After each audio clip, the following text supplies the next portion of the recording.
ក្រោយពីរបបកម្ពុជាប្រជាធិបតេយ្យត្រូវបានបង្កើតឡើងខ្មែរក្រហមបានជំនះប្រជាជនឲ្យទៅកាន់ទីជនបទដោយបង្អត់អាហារបង្ខំឲ្យធ្វើការហួសកម្លាំងនិងយកមនុស្សទៅសម្លាប់ដោយគ្មានជំនុំជម្រះទោសតាមផ្លូវច្បាប់ឡើយអ្នកដែលធំដឹងក្តីនៅក្នុងសម័យកម្ពុជាប្រជាធិបតេយ្យនិងក្រោយរបបនេះសុទ្ធតែទទួលស្គាល់ថារបបខ្មែរក្រហមជារបបសាហាវឃោរឃៅព្រោះបានសម្លាប់មនុស្សអស់ជិត2លាននាក់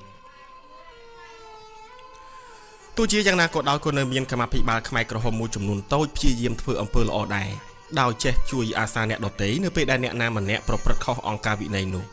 វ៉ាន់មានស្រុកកំណើតនៅភូមិស្រែខ្វាយឃុំជាងតងស្រុកត្រាំកក់ខេត្តតាកែវមានឪពុកឈ្មោះសៅមីម្ដាយឈ្មោះសុកពេនវ៉ាន់ជាកូនទី7នៅក្នុងចំណោមបងប្អូន8នាក់ប្រុស3ស្រី5ដោយសាររដ្ឋប្រហារនៅឆ្នាំ1970វ៉ាន់បានសម្រេចចិត្តឈប់រៀនត្រឹមថ្នាក់ទី11សង្គមចាស់មកជួយធ្វើស្រែចម្ការឪពុកម្ដាយវិញ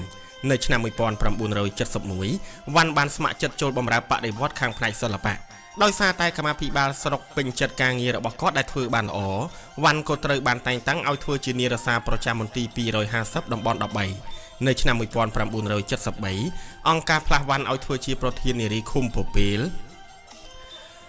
ដើម្បីពង្រឹងប្រជាជននៅតាមមូលដ្ឋានវិញនៅឆ្នាំ1975រយៈពេល1ខែក្រោយពីកងទ័ពខ្មែរក្រហមទទួលបានជ័យជំនះអង្គការបានផ្លាស់វ៉ាន់ឲ្យទៅធ្វើស្រែអំបិលនៅភូមិកំពង់កណ្ដាលខេត្តកំពតវិញដោយមានតួនាទីជាប្រធានអនុសេនាធំគ្រប់គ្រងកម្មករចំនួន70នាក់ក្រៅមក100នាក់នៅទីនេះភូមិសាស្ត្រមានលក្ខណៈអំណោយផលណាស់ព្រោះមានផ្ទៃដីធំទូលំទូលាយនិងមានផ្ទះ5ខ្នងសម្រាប់ឲ្យកម្មករស្នាក់នៅលើពីនេះវ៉ាន់មិនដែលព្រួយបារម្ភថាខ្វះបាយនិងម្ហូបសម្រាប់ហូបទេប៉ុន្តែវ៉ាន់បែរជាមិនដែលទទួលបានការអនុញ្ញាតឲ្យត្រឡប់មកលេងស្រុកកំណើតទាល់តែសោះព្រោះតែបាត់ដំណឹងវ៉ាន់យូរពេកនៅឆ្នាំ1977ម្ដាយរបស់គាត់ក៏មកលេងគាត់ដល់កន្លែងធ្វើការតែម្ដងហើយថែមទាំងបានរៀបរាប់រឿងរ៉ាវទាំងអស់ដែលកើតឡើងនៅក្នុងភូមិថានៅតាមទីជនបទខ្មែរក្រហមបានសម្លាប់ប្រជាជនជាច្រើនហើយផ្ដល់អាហារឲ្យប្រជាជនហូបមិនគ្រប់គ្រាន់ទេប៉ុន្តែវ៉ាន់មិនជឿពីព្រោះគាត់ឃើញកន្លែងគាត់មានម្ហូបអាហារហូបគ្រប់គ្រាន់ម្យ៉ាងទៀតអង្គការក៏បាននិយាយប្រាប់នៅក្នុងអង្គប្រជុំដែរថាឪពុកម្ដាយយើងនៅតាមស្រុកស្រែចម្ការហូបចុកអាហារដូចយើងដែរយើងមានជីវភាពស្មើគ្នាគ្មានវណ្ណៈនីតុននិងសក្តិភូមិទេមានតែវណ្ណៈកម្មករនិងកសិករតែប៉ុណ្ណោះនៅទីនេះវ៉ាន់តែងតែអនុគ្រោះចំពោះកម្មករណាដែលឈឺធ្វើការមិនកើតដូចជាស្ត្រីមានជំងឺធ្លាក់សមិនអាចចុះត្រាំក្នុងទឹកបាននិងមានជំងឺប្រចាំកាយមិនអាចធ្វើការធ្ងន់គាត់បែងចែកការងារណាស្រាលឲ្យធ្វើជំនួសវិញដូចជាដាំស្លក្នុងរោងបាយបេះបន្លែដាំបន្លែចិញ្ចឹមមាន់ឬចិញ្ចឹមជ្រូកសម្រាប់ទុកហូបក្នុងអង្គភាពពេលមានអង្គប្រជុំប្រចាំខែដែលមានសមាជិកភាពមកពីគ្រប់អង្គភាពស្រែអំបិលដើម្បីរាយការណ៍ជូនអង្គការថ្នាក់លើពីផលិតផលដែលធ្វើបានសម្រេចនិងប្រជុំស្វ័យទាទានវ៉ាន់មិនដែលរាយការណ៍អាក្រក់អំពីកម្មករណាទេលើសពីនេះទៅទៀតគាត់ថែមទាំងជួយនិយាយរិះរកហេតុផលដើម្បីកុំឲ្យអង្គការយកទោសកំហុសទៀត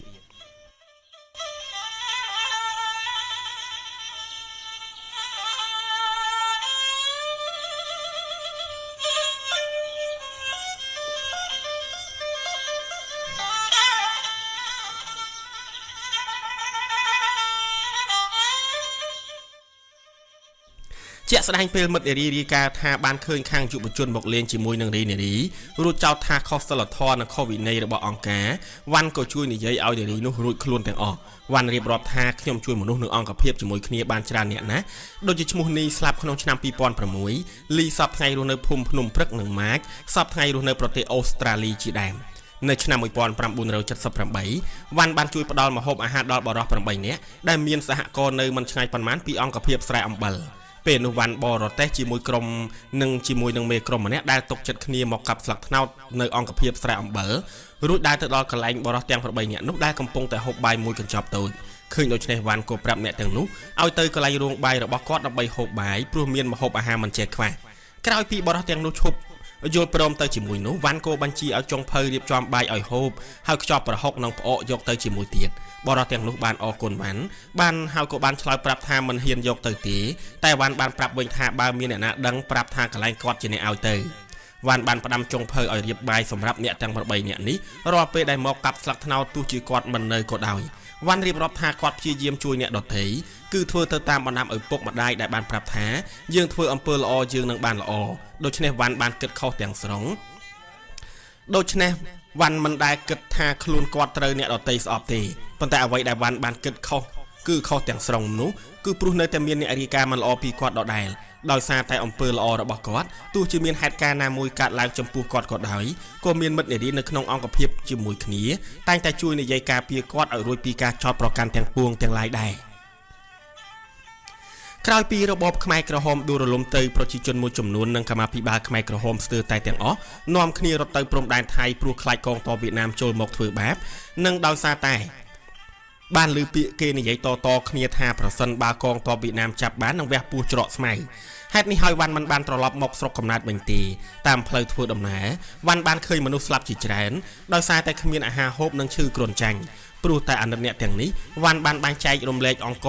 ដែលគាត់បានដាក់ឲ្យជាប់ខ្លួនបន្តិចបន្តួចគ្រាន់នឹងហូបមួយរយៈក្រោយមកវ៉ាន់ក៏ដូចជាប្រជាជនទាំងនោះដែរក៏ចាប់ផ្ដើមឈឺហើមតែសំណាងល្អទាហានថៃបានមកដឹកគាត់យកទៅខ្លងយាយប្រទេសថៃដើម្បីព្យាបាលនៅទីនោះអង្គការពិភពលោកបានជួយសង្គ្រោះវ៉ាន់ឲ្យមានជីវិតថែមទាំងផ្ដល់សិទ្ធិឲ្យគាត់ទៅបរទេសទៀតប៉ុន្តែការនោះវ៉ាន់គ្មានបំណងទៅក្រៅប្រទេសទេដូច្នេះគាត់ក៏សម្រេចចិត្តត្រឡប់ចូលដីខ្មែរវិញទៅ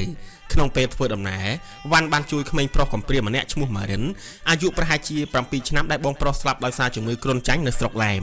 ឃើញដូច្នេះវ៉ាន់មានចិត្តអាណិតព្រោះម៉ារិនគ្មានទីពឹងត្រូវរស់នៅម្នាក់ឯងរួចក៏យកមកចិញ្ចឹមរហូតដល់ឆ្នាំ2006ឪពុកម្ដាយរបស់ម៉ារិនក៏បានមកយកម៉ារិនត្រឡប់ទៅវិញវ៉ាន់យល់ព្រមប្រគល់ក្មេងនេះទៅឲ្យឪពុកម្ដាយបង្កើតរបស់ម៉ារិនវិញដែរសប្តាហ៍ថ្ងៃម៉ារិនរស់នៅគីឡូម៉ែត្រលេខ6ទល់មុខរោងផលិតស្រា SKD ប្រកបមុខរបររថម៉ូតូកង់3ក្រៅពីម៉ារិនវ៉ាន់ក៏នៅចិញ្ចឹមក្មេងស្រីម្នាក់ទៀតឈ្មោះអូនដែលមានស្រុកកំណើតជាមួយគាត់ដែរសប្តាហ៍ថ្ងៃនេះអូនបានរៀបការរួចហើយនិងផ្លាស់ទៅរស់នៅស្រុកឡែមវ៉ាន់រៀបរាប់ថាអ្នកដែលគាត់ធ្លាប់ជួយនិងក្មេងដែលគាត់ធ្លាប់ចិញ្ចឹមនៅមានទំនាក់ទំនងជាមួយគ្នានៅឡើយទេជាពិសេសអូនរាប់អានម៉ារិនដូចបងប្អូនបង្កើតហើយបានឲ្យលុយម៉ារិនធ្វើដើមរកស៊ីទៀតផងវ៉ាន់បន្ថែមទៀតថាពេលជួយអ្នកដទៃគាត់មិនបានគិតថាអ្នកទាំងនោះជាអ្នកមូលដ្ឋានឬអ្នក17មេសាទេហើយក៏មិនចង់ទាសគុណមកវិញដែរ